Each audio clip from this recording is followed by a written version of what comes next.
ஜெய ஜெய சங்கர ஹரஹர சங்கர. ஸ்ரீ மகாபெரிவா சரணம். மகாபெரிவா அவளோட ஜென்ம நட்சத்திரத்தை ஒட்டி செஞ்ச ஒரு அற்புதமான ஒரு நிகழ்ச்சி. 1986 ஒரு ஏகாதசி ஞாயிற்றுக்கிழமை காஞ்சி சங்கர மடத்தில் மகாபெரிவா பக்தர்களுக்கு தரிசனம் கொடுத்துட்டுருக்கா. அப்போது ஒரு ஓரத்தில் ஒரு 5 வயசு உள்ள ஒரு குழந்தையோட ஒரு பக்தர் அழுதபடியே நின்றுட்டுருக்கார். அப்போது ஸ்ரீ மகாபெரிவாளோட எப்போவுமே கைங்கரியத்தில் நின்றுருக்கக்கூடிய சந்திரமௌலிங்கிறவரும் திருச்சியிலேருந்து ஸ்ரீகண்டனுங்கிறவரும் கூட இருக்கா. மகாபெரிவா அந்த ஸ்ரீகண்டனை கூப்பிட்டு, கையில் குழந்தையோடு ஒருத்தர் அழுதுன்னு இருக்காரே, என்னத்துக்கு அழறார் என்னன்னு விசாரி அப்படின்னா.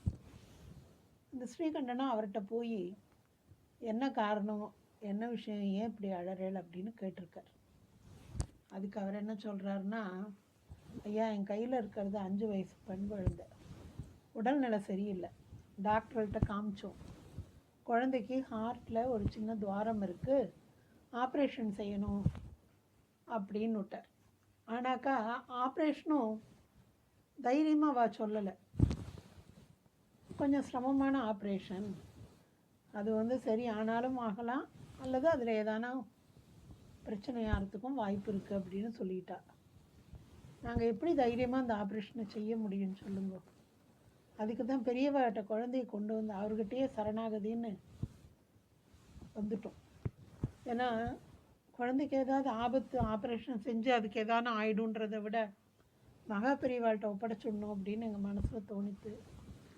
அதனால தான் எங்கள் குழந்தைய நாங்கள் இங்கே கூட்டிகிட்டு வந்திருக்கோம். பெரியவா என்ன தீர்மானிக்கிறாளோ அது நடக்கட்டும் அப்படின்னு சொல்லி அவர் ரொம்ப அழுதார்.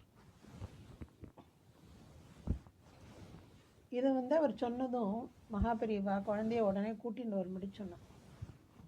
குழந்தைக்கிட்ட கூட்டின்னு வந்த உடனே அதை ஆசீர்வாதம் பண்ணி, பக்கத்தில் இன்னொரு அணுக்கு தொண்டர், அவர் பேர் சந்திரமௌலின்னு, அவர்கிட்ட மாம்பழத்தை கொடுத்து, இதில் ஒரு துண்டை நறுக்கி குழந்தைக்கு கொடுக்க சொல்லு, சரியாக போயிடும், ஆப்ரேஷன்லாம் ஒன்றும் வேண்டியிருக்காது அப்படின்னு சொல்லி அந்த பக்தரை ஊருக்கு அனுப்பிட்டா, குழந்தையோட கூட்டின்னு போய் சொல்லி. அப்புறம் அவர் அந்த குறிப்பிட்ட